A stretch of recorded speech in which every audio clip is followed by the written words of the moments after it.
you very much, Cheryl, and thank you everyone for coming along, for buying our tasting kits, and for wanting to taste Delatite wines.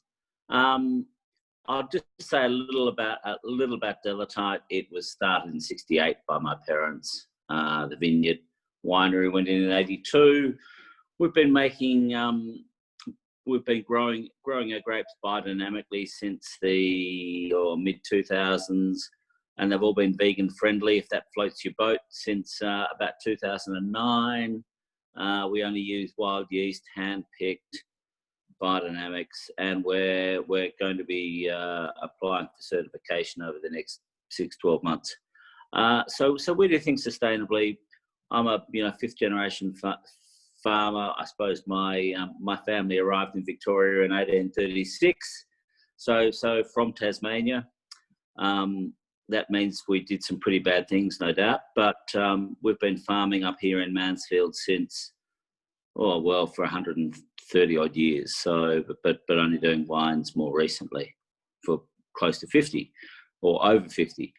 Anyway, without too much further ado, we should get stuck into the first wine, I reckon, because you're probably getting a bit thirsty, and it's a Friday night. So the first one to try is the Riesling. And we've been growing Riesling from day one, and our Rieslings generally have quite a lot of fruit. We were probably the first cold climate vineyard in Australia, though these days I'd say we're a cool climate, not a cold climate, as the climate warms up.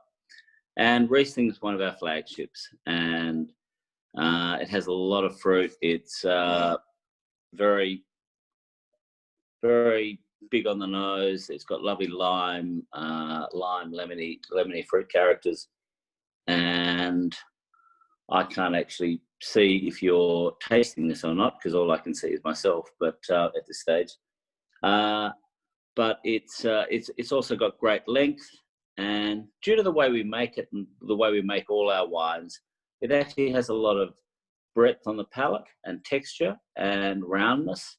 And that comes about because we just whole bunch press our fruit, and then we ferment it both in old barrels, like 5 to 20-year-old barrels, and also we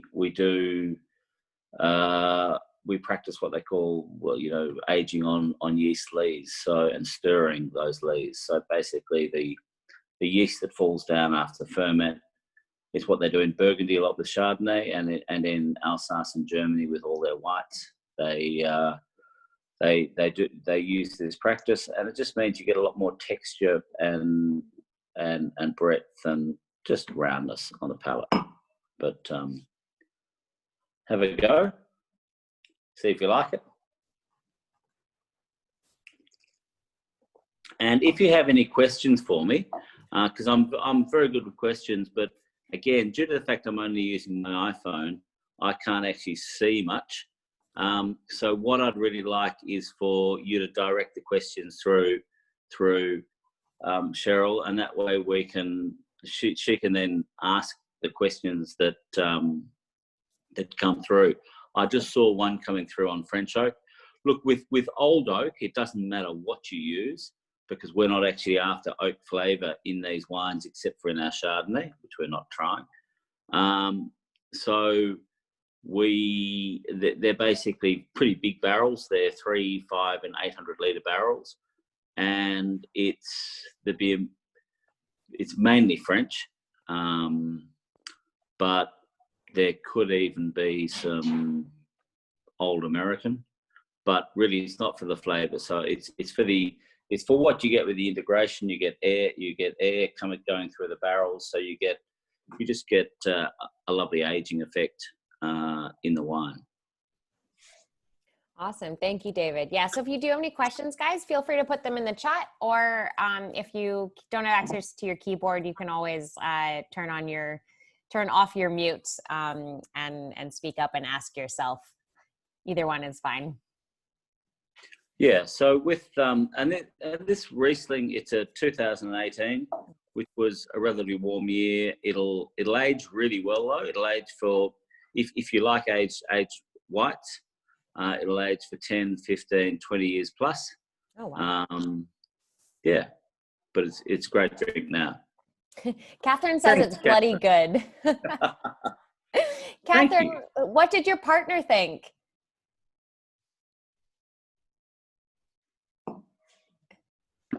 I thought I saw him shake his head. That's why.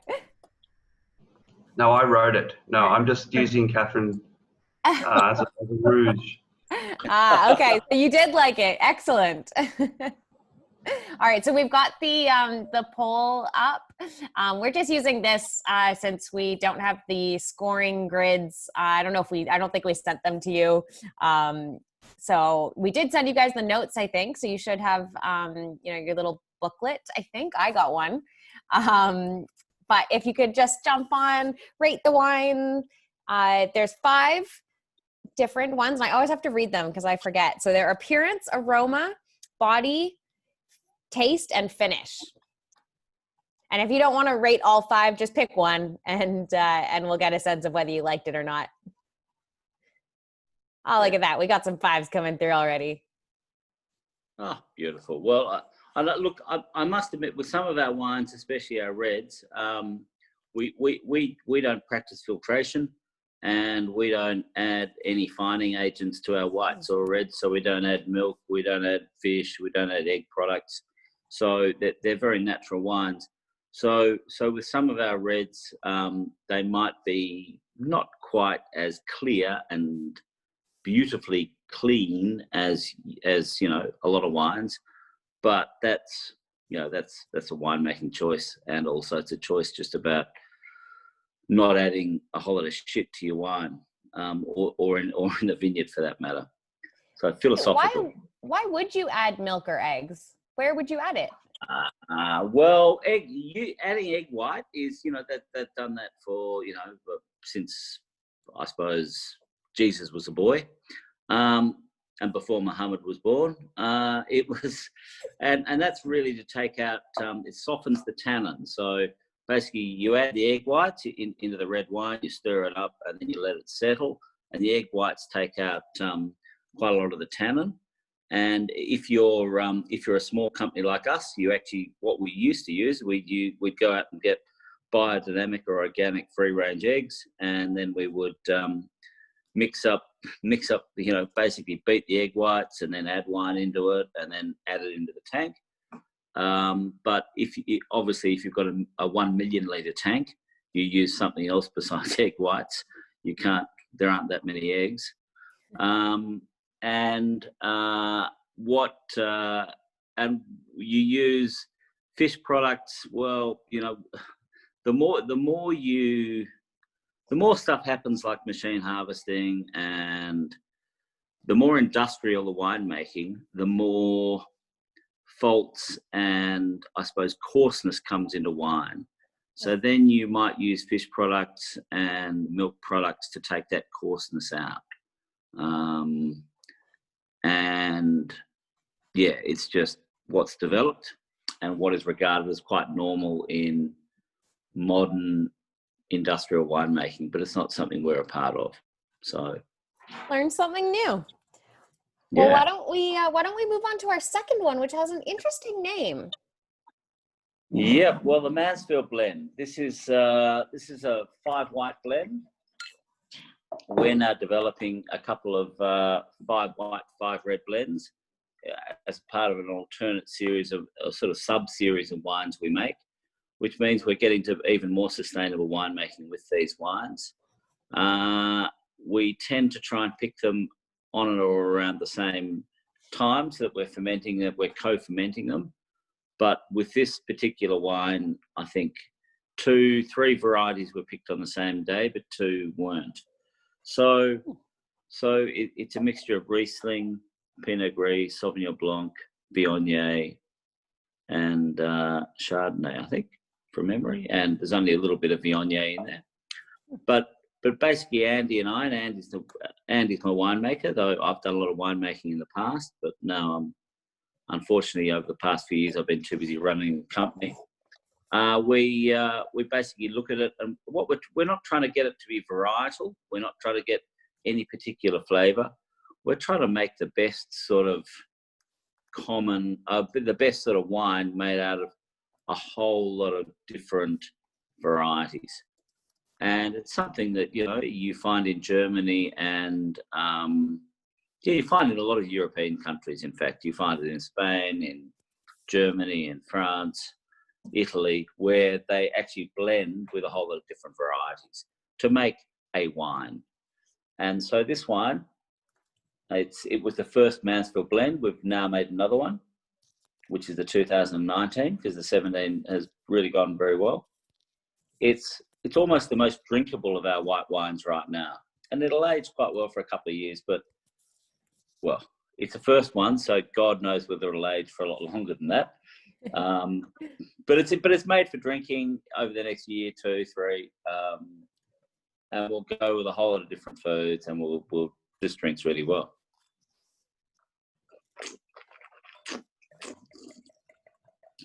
I still reckon, of our current wines, it is definitely one of my favourite, most drinkable wines. And the same goes for our 5 red blend, which we're not tasting tonight, but they're they're delicious wines rather than being, you know, trying to get a really varietal wine. And I'd be very interested to know what everyone thinks about it. Interesting. And some of this was in barrel, and some of this was most of it was in tank. But then the blending process is we get the different components of the wine onto the lab bench, and despite the fact we do things very naturally, Andy's got, I think, two science degrees, so he's pretty up for the science. So the lab bench is still quite important. And then we basically try different components and just look at how they look, and then make a judgment call. And we often start out disagreeing, but by the end of it, we have to agree. And who wins if you disagree? Well, sometimes I defer and sometimes he defers, in truth. Oh, that's like a good relationship right there. Yeah. He tends to, I tend to, even though I agree with him from a winemaking sense, sometimes I think, wines need a bit more fruit and body and sweetness. And he's thinking from a purist point of view. And he's always after wines which are higher in acid and tannin and will age forever. But you've got to make it so everyone enjoys it. Yeah, of course. I think it's a really interesting one. It has that kind of oaky, but it's not a Chardonnay. It's apparently it's too European for Catherine or potentially her husband's liking. Oh. God, too European. Too European. Well, we've got the poll up for everyone else to throw their votes on there.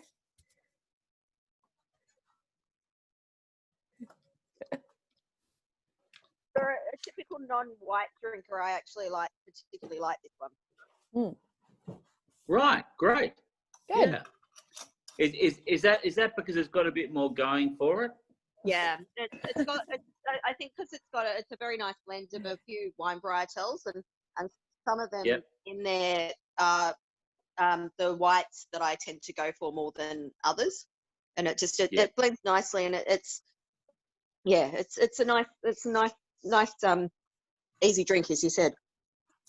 Yeah, thank you. Yeah, I mean, that's great feedback, because that's actually what we're after. So it's really nice to think that you also think that. So yeah, we can get as winemakers, as in the wine industry, we can get far too geared up for the purest view, and what we forget is, and I don't, and that's partly due to my wife, who was a journalist and who said, "You're a bunch of wine wankers." Excuse my French, is that wine is just a drink and it's to be enjoyed. It doesn't have to be, the best possible, most purest form of its type. It has to appeal to people. So, yeah. Yeah, I like that. It's just a drink. I drink a lot of it, so. Yeah, look, and of course, Delatite is far more than a drink. It's a philosophy, and it's the best in the world, and but you know, there are a lot of good wines out there. There are a lot of good drinks out there, and yeah, yeah. All right. Well, we got some good votes on that one. Great. Mostly 4s though. We didn't get all 5s on this one like we did the last one. So just sharing those results now, and why don't we go ahead and move on to our Gewürztraminer. The Gewürztraminer. I never say that one right. Don't worry, Cheryl. No one pronounces it right, and not even me. And the Germans pronounce it differently from the French, pronounce it differently from the Italians. So you know, it's you can just call it Gewürz, just call it Traminer. In our case, we just call it Dead Man's Hill. Now to me, Gewürz is an unbelievably wonderful variety which has been very overlooked in Australia for a variety of reasons, partly because it's unpronounceable and partly because, you know, there've been a lot of very bad versions of it made. And it needs a cool climate. And often it was grown in the Hunter Valley, which is too hot for it, and been grown in warmer areas. But Delatite's been making them for, since the start again. And there are many people in Australia who say that we make probably the quintessential, our Gewürz has been one of the benchmarks in Australia since 82 and even before that. And what you're looking for is something which has got a lot of spice. I mean, I think it smells it's got a delightful aroma of rose petals or lychees, which come through. It's the most wonderful wine with Asian foods. And I know, this is the estate Gewürz. And I know this is, that's a great generalization because I've spent a lot of time in Asia, a lot of time in China. And even within China, there's many different, you know, food types and food tastes, and you know, every region is different. But Gewürz has just got a roundness and a spiciness which tends to go with a lot of different foods from Asia, but also goes really well with smoked pork, goes really well with pork full stop. It goes well with charcuterie. It's a really nice drink by itself. And I think, and it's a real workhorse for Delatite. We make a sparkling Gewürz. We make a Gewürz Schnapps. We make a sweet Gewürz, our Catherine's Block Reserve.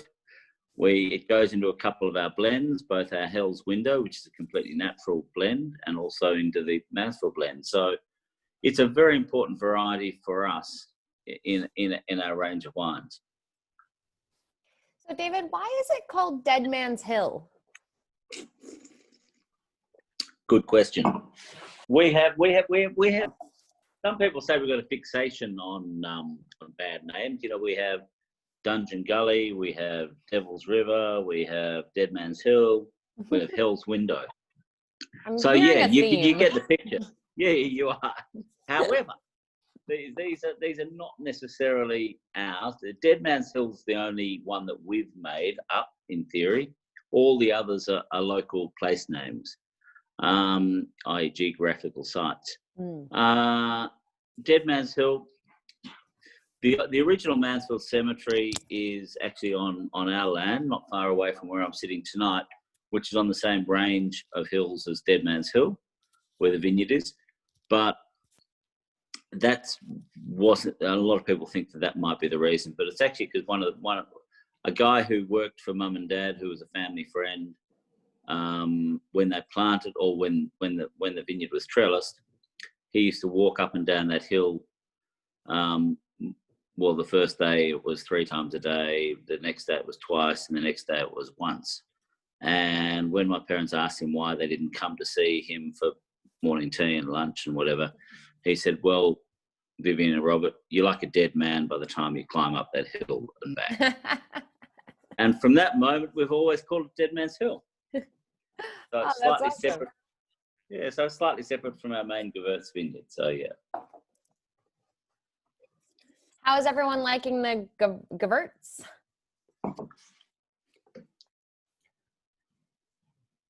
It's always a divider, the Gewurz. Who likes it? Thumbs up. Who doesn't like it? Oh, we got some thumbs up. Great, good. Yeah. Oh, there you go. We got lots of thumbs up. Miriam's there trying to find this screen, but I like it.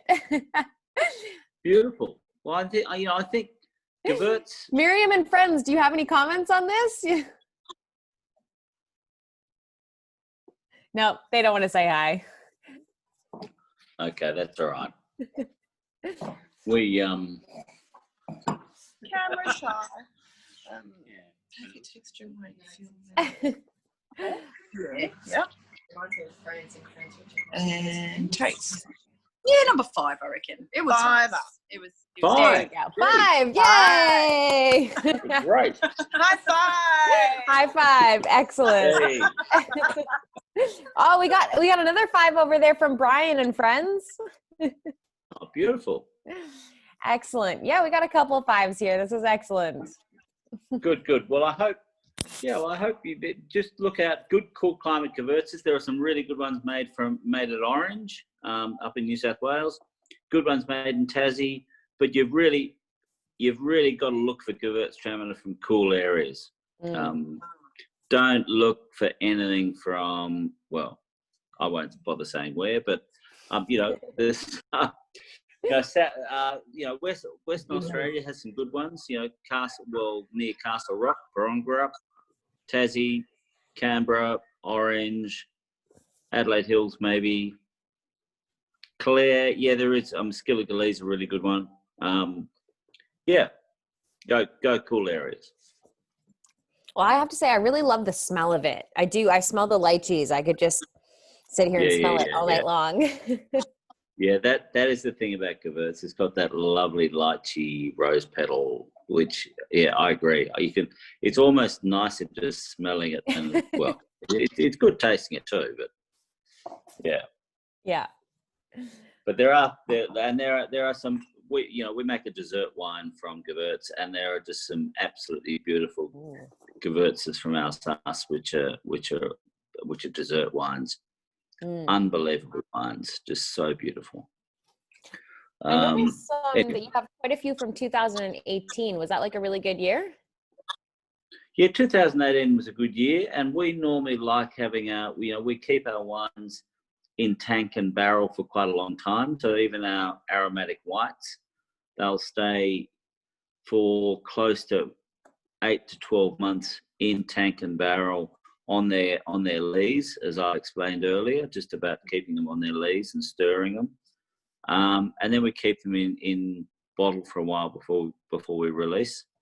That's been shortening a bit over recent years, but it's for our wines, which are reasonably high in acid, and we can't do anything about that. It's better that way. So yeah.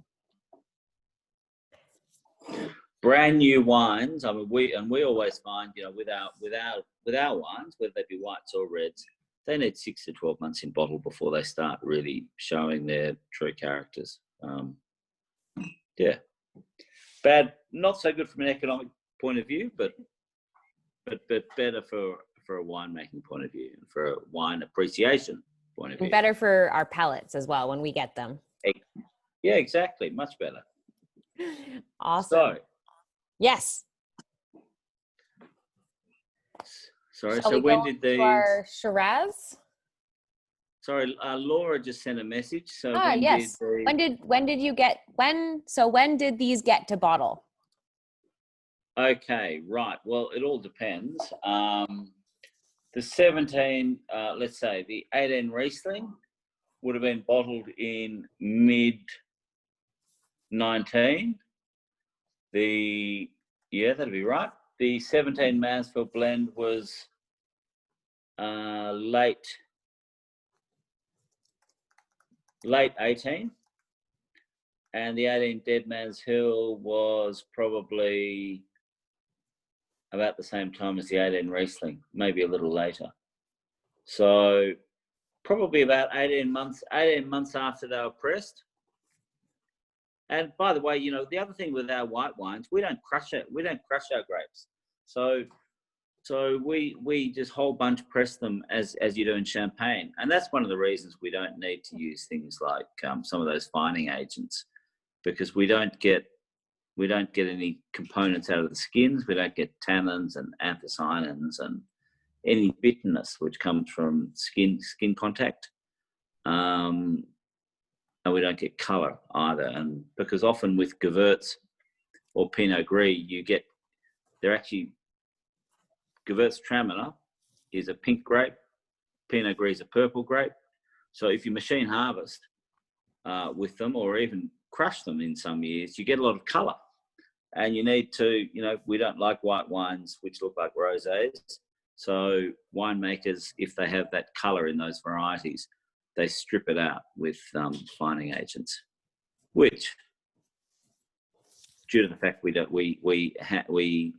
only whole bunch press and we hand pick, we never need to do. And all I'd say is every time, you know, from a winemaking point of view, every time you have to add a fining agent or filter, you take out flavour. And so what we're all about is flavour. And so the less we have to do that sort of shit, the better. Does it actually make the winemaking process easier or harder? Good question. It makes the winemaking process easier, but you've just got to take a lot more care. So and it adds more expense, because it's very expensive to hand pick. You know, this year it cost us well over $1,000 a tonne on some of our varieties, $1,500 a tonne. Whereas if we'd used a machine, it would have cost $300. So, oh, wow. Yeah, huge difference. That's a big difference. Yeah, but it makes it. It is a pretty simple thing when you stop using all the shit, which you can do. You stop it, and you concentrate on flavour and concentrate on the wine. It's a bit like organics, you know, and biodynamics. People say, you know, it's so much more expensive and it's so complicated. Yes, in one way it is, but you take away all the other stuff, you're getting back to basics, and it's not hard. So yeah. Anyway, I'm not here to ram my philosophy down your throats. No, we're sending your wine down our throats instead. And speaking of, why don't we move on to our Shiraz? Shiraz. Yes. So this Shiraz. Sorry, Laura. Are you likely to be what? I couldn't get that, the last part of it. Are you likely to be impacted with not many working military makers coming to Australia with COVID-19? Military makers? Holiday makers. Sorry. Oh. Holiday makers. Are you likely to be impacted with less holiday people? I told them to try and swipe on my tablet. So yeah, No. so just wondering, with the fact that there's not as many holiday workers, like the working holiday makers, coming across, if that's going to impact your costs, because there's not going to be as much supply of labour. No. We actually use our contract. We use a lot of contract labour. That's true, but our contract labour comes out of Melbourne, and even though there are a lot of Cambodians and Vietnamese, they've been living in Australia since, or their parents have been living in Australia, but often since the late 1970s and 80s. So these people we're using and have used for a long time, they aren't coming. Yeah, they're not under the workers the Asian work. The Islander working program. But yeah, so that's. Yeah, Good to hear. Yeah, and they have always and we know they're all fully paid properly, and we know they're and have been for years, and the contractor is a good man. So yeah. So Good. from a labour point of view, no, And we, fortunately, Delatite won't be impacted really badly by the fact that tourists aren't coming here either. Whereas I think a lot of the major wine areas are, because we're tucked up in Victoria's northeast near Mount Buller. We're certainly impacted by the fact there's, Mansfield's a huge area for tourism and holiday makers all year round, so we're affected by that. But once the state opens up again, that will enable us to open up again as well. All righty, let's taste that Shiraz. So the Shiraz. So way back when Shiraz again was one of the first varieties planted at Delatite in '68, but for many years it was far too cold probably for Shiraz at here. We would only ripen it to 12, 12 and a half, 13 maximum, and that would take until late May some years. These days, by Easter, we're ripening it to 13 and a half, 14 Beaumay, which is the equivalent of percent alcohol. So it's come forward a full month, plus it's about 2 weeks riper. So, and that shows in 30, 40 years what's happened with I suppose climate change. It's got that much warmer, but scientists were predicting this for the wine industry back in the 1970s. So we're experiencing only what they were predicting. I noticed Laura said it's quite light. Yeah, it's a cooler climate Shiraz, so it's not a huge, big, ballsy, 14.5, 15% alcohol wine. It's got quite a lot of black sort of pepper and plummy characters, and it's quite elegant. I think generally speaking, you don't look at when you're tasting Delatite wines, you don't think of the Barossa or the Hunter. You think more of maybe, some of the more, Clare to a certain extent, Western Australia, cooler areas in New South Wales, or the Grampians, the Great Dividing Range in Victoria.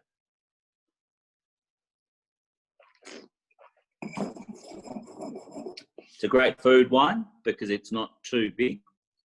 And often the really high alcohol wines, they don't have much acid. And what you always need, also they're just too big for what you're eating. Oh, they're great to drink. And don't get me wrong, I enjoy drinking them. But they often dominate food, and they need acid and just soft tannins to come through. And it's got, I think the other thing, one of the other hallmarks of Delatite, while I'm nattering along, is they have all our wines have great length. So, which really means the flavour stays in your mouth for a long time. And I think that's true of the whites and the reds. So after you've swallowed the wine, it's still there for for a lot longer than many wines.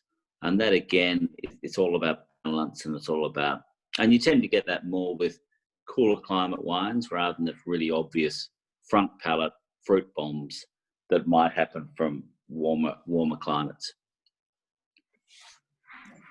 Yeah, I think everything I've tasted so far has been quite flavorful, very strong flavors. Would everyone agree?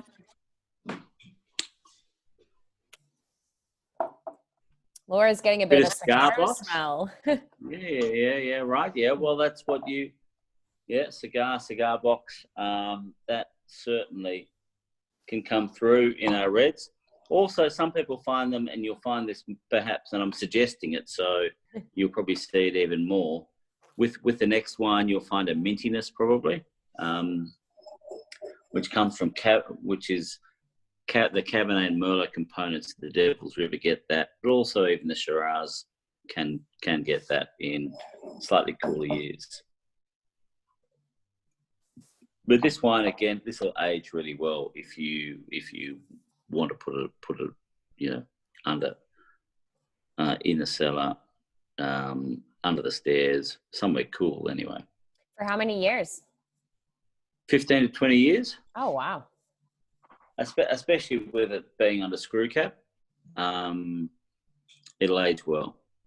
And we're actually going back to, funnily enough, we're going back with some of our reserve block wines. So they're a step above these, and they're just from small plots of our oldest vines. We're going back to cork with some of them, and part of that is, well, they age far faster under cork, and I want to be able to drink some of these wines, our reserve wines, before I die. And I'm in my late 50s now. No. And I'm not going to go forever. And so I really want to drink some of these wines when they're looking a lot more advanced, because I love older wines, whether they be Riesling, Chardonnay, reds.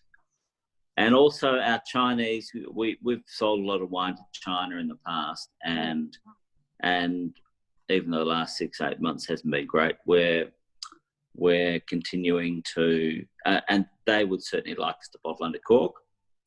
And the third reason is cork is a lot more sustainable. And again, I'm big on sustainability in the environment, and cork is a lot more sustainable than screw caps. So they're what? They are biodegradable? Like, can't you recycle these? Well, you might, but it's made from metal and tin and whatever, and paint and when I use a cork, it comes out of a cork tree, and I put wax on top, and that's quite it's all quite natural. This stuff isn't. So it's something, and I was actually listening to a famous botanist who runs Kew Gardens, I think, in the UK, and he'd written a book about this, going a bit off the track. He'd written a book about the 20 or 30 most of his favourite trees and the reason why. And he mentioned cork trees, and he said one of the reasons why the Suber oak Suber quercus was so important was it has those forests in Portugal and Spain are host and home to a whole ecosystem, which, if they disappear, will mean everything that's within that ecosystem, including quite large animals, will probably die. And when you think of it like that, you think, well, maybe we do have a responsibility to try and keep that going. And I must be, I'm not saying I'll go totally oak, because I totally cork, because I won't, because Australians won't go back to that. But I think going back to cork over the wishes of my winemaker, I might add, it makes me feel good. Yeah. Well, look, I'm a big believer in sustainability as well. So I'm learning so much. Are you guys learning lots about this stuff today? Yeah, excellent. Seems like we're all learning a lot tonight. I hope I'm not boring anyone with my, I am known as a bit of a table thumper in the Mansfield area. So, Table thumper? Table thumper, yeah. I get at dinner parties, especially here, I start thumping this table like this, and with slightly progressive rat baggy sort of views. Being sustainable is progressive in your circle of friends? Well, my old some of my old friends, yes, but most of our friends around here, no. Okay, fair enough. Well, no, we got some thumbs up. It sounds like everyone else is learning lots as well, so I'm glad. Yeah, good. Yeah, we got thumbs up, and Catherine and friends says you're not boring. Right. Okay. I think her baby is very interested. He has definitely not fallen asleep. Oh yeah. Well, we need to be sustainable for your baby, Catherine. Exactly. Yeah. Yeah. Just don't get me on to politics. I'll try not to. Yeah. No. So how do we? This is part of why. Sorry, what's Laura saying? This is part of why we joined, to learn, because we love to learn. Great. Yeah. Well, I must admit, Laura, for me, this is like, I mean, it's just like being at the cellar door, except that I can contact, I obviously don't get a lot of feedback back, but yeah, it's really nice because I can contact a whole lot of people in a whole lot of places who I otherwise won't see. And even visitors at the cellar door, I don't interact with all that many because I'm busy doing other things. Even though I love doing it, it's a case of, you know, I might be in Sydney or Melbourne or out in the vineyard or whatever. So, yeah. But you made time for us. We appreciate it. Yeah, no, I love it. It's the second one I've done, and I enjoy it. It's unfortunately it's during the Cats Hawks game, and the Hawks are my team, so it's. Should we check the it score? It is a really Somebody big Googled the score. Yeah, it is a really big sacrifice. A really big sacrifice. All right. We'll check. Somebody will check the score for you. Oh, well, I only want to know the score if Hawthorn's winning. Okay. Well, hopefully they're doing well. Laura's cheering them on as well. Yeah, good on you, Laura. William says 45 to 40 Cats. Is that good or bad? Nope. That sounds like it's not good. It sounds like we're going to move on to the next red. All right, yeah, let's definitely move on to the next red. Okay. So, yeah, it is close, Catherine. I know. Yeah. We'll fingers crossed. So the Devil's River. Devil's River, and that's a real place, right? Yeah, it is. It's the original name. It's the original name for the Delatite River. And when white settlers first arrived here, there were Aboriginal corroborees happening on the Delatite River, and so they named it. They regarded them as devils, so they named it Devil's River. And originally, this area was known in the early maps as Devil's River Country. So it goes back quite a long way. And as I said, you know, my family have been on this property since the 1890s, and the Delatite River runs through where the homestead is, where my cousins now live. And we came up with it because it's a blend which always has different components. Thanks, Laura. Yeah. It is a fine wine, this one. It's a blend, you know, it's always Cabernet Merlot dominant, and it always has Malbec and Cabernet Franc in there as well. And Cabernet Franc, because that's where the about 10% of our Merlot is actually Cabernet Franc. So that just comes into it naturally. But we actually blend the Cabernet, the Merlot, and the Malbec on the bench and put them together and come up with a blend. So this is about 65% Cabernet, about 60% Cabernet, 20% Merlot, 15% Malbec, and a little bit of Cab Franc. And this, yeah, it's a Bordeaux blend. It has a lot of, it's quite minty and also quite, see, it's got, you know, just lovely spicy oak and almost herb sort of characters coming through, like rosemary on the nose.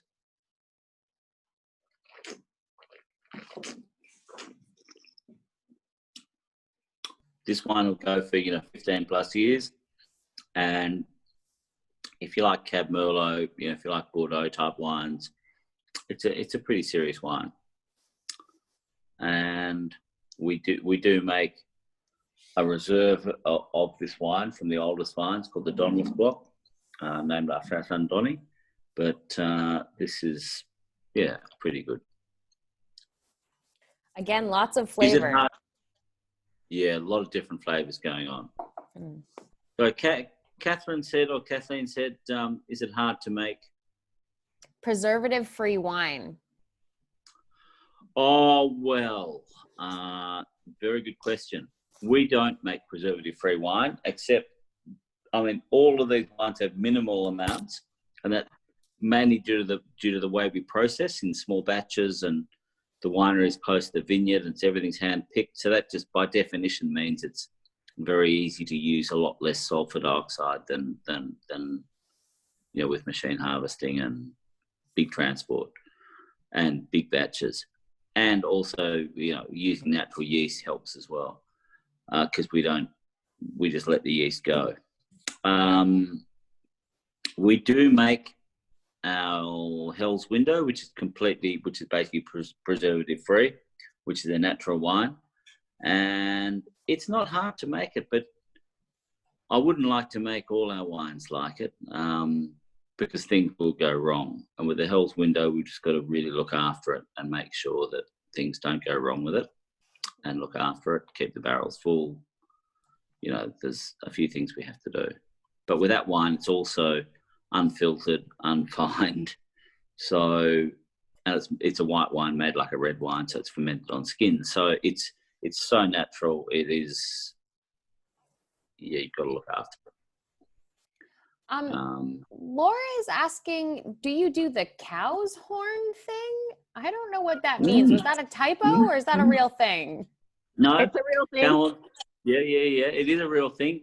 We don't. I actually just got a big delivery from Northern New South Wales from the Biodynamic Association, and of which there's a cow horn mix in there. We don't bury the cow horns ourselves, but so we buy it from the Biodynamic guys.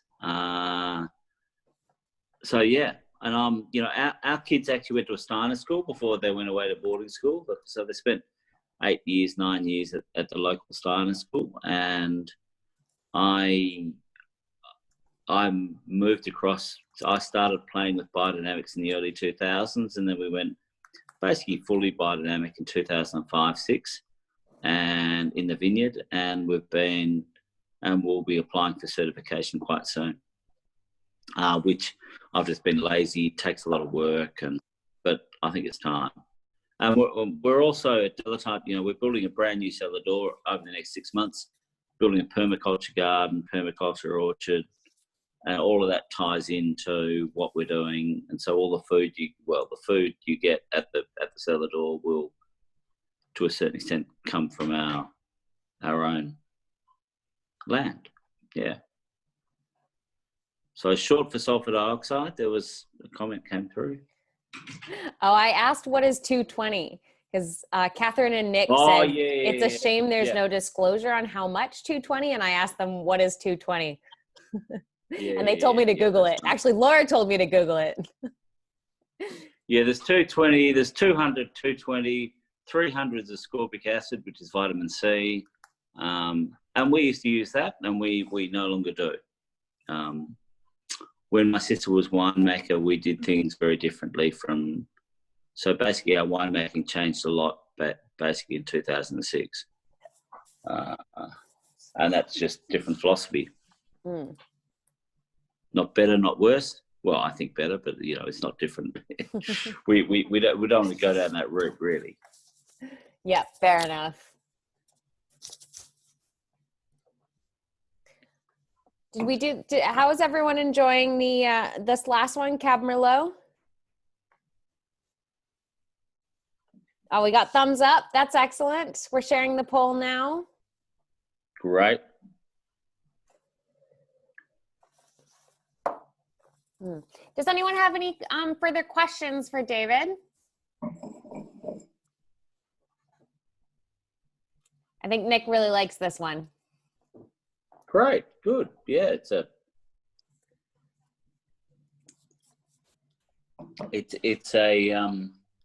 is a really good wine. We're increasingly moving to, right, Tammy, how do you cure a hangover?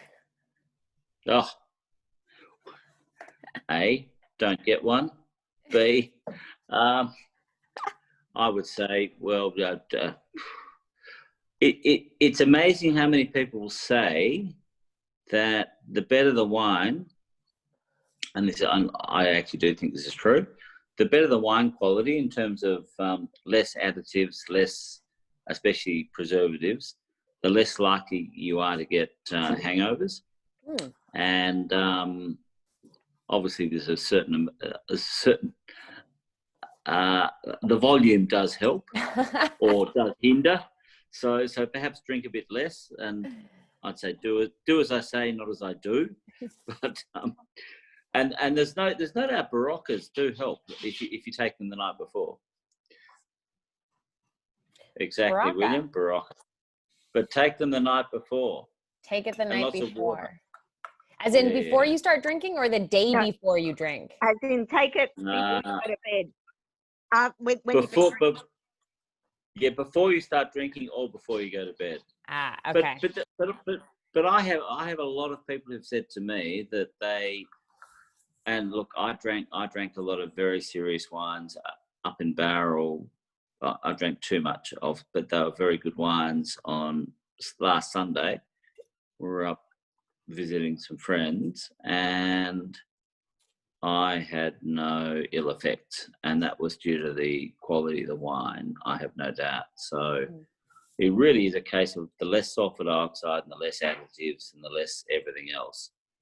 And so it's basically small wineries will, and this is a plug for small wineries, but small wineries and people who grow their own grapes and make their own wine, you will get a lot less additives. And in theory, if they're good producers, you will get, I would say, you have much less likely to get hangovers. So you're basically saying we can finish all of these bottles tonight and not have a problem, right? Well, it depends. If there's only one of you, probably not. But if there's, depends on how many there are of you. Well, there's only one of me, and I have all 5 of these bottles. I feel like that's fine. I'm with you, Cheryl, but I think I'm gonna save some for when I've got some friends coming over tomorrow that couldn't make it tonight. Fair enough. Yeah, I'd pace yourself. I'd do it over at least two days. I don't know. These wines were pretty good. They were. Well, thank you. Yes. Oh, to be 20 something. Oh, to be 21 again. Yeah, exactly. Yeah, age has a lot to do with it too. Yeah, 18-year-old Cheryl was a lot better at this. Yeah, exactly. I mean, that is very true. But surely, Cheryl, you're only 19. What's the drinking age here? That's how old I am. I do find 18. that as I've gotten older, however, I've become a lot more refined as to what I drink. So I'm more likely to. So I think it's balancing it out. You're pickier. Yeah, I think that's very true, and I think that's a great idea. I mean, yeah, go for less but higher quality, and yeah, it'll stand you in good stead. And that's the case with spirits as well, I'd say. But yeah, quality over quantity, and I think tonight and was food. very quality. Yeah, thanks, Cheryl. But I mean, I think that's very true of with food too. With meat, go for better quality meat, but less of it. Better quality fish, make sure it's line cooked, less of it. What's your favorite combination, David? If you favorite meal with your favorite wine. Oh, that's a well, this is a very easy thing to say, but we do actually shoot deer here occasionally, and venison or kangaroo with a good big Pinot Noir is very, very good. Duck and Pinot Noir is exquisite. Amazing. If it's good duck and good Pinot. Things like, and our winemaker Andy always says, Riesling with King George Whiting, and he's spot on. It is the perfect combination, but we don't get a lot of whiting up here in Mansfield, so it's hard to do. But yeah, and maybe something like Peking duck with Pinot or our late harvest Riesling. I'm hearing a lot of duck and Pinot Noir. I think I'm going to try that. So there's some places that actually do duck and Pinot nights. Really? Yeah. So where are you based, Cheryl? I'm in Sydney. Okay. So I haven't been to it in ages, but and I don't know if they're still doing it. But when obviously things are a bit awry at the moment, but there's typically I think Bishop Sessa used to do a duck and Pinot night. Well, maybe we'll do a Wyflo duck and Pinot night. What do you think, guys? I like the idea. You should. Yeah. All right. Well, Sydney has Golden Century Seafood, and then there is another place which isn't far away from that, which is unbelievable duck and pork and stuff. I'm trying to think what it is. It's a good one on Clarence Street. There's a really good. It's what's it called? Fortune Village. Oh, well, Fortune Village on Clarence Street. I actually know the owner, Simon, and he does a really good duck. Great. Well, we've got the okay from Wyflo staff. We've got the deal, so you got to hook us up, and we're doing it. I'm excited. All right, guys. Well, I would love to come up for it if and when I'm able. You are most certainly invited, David.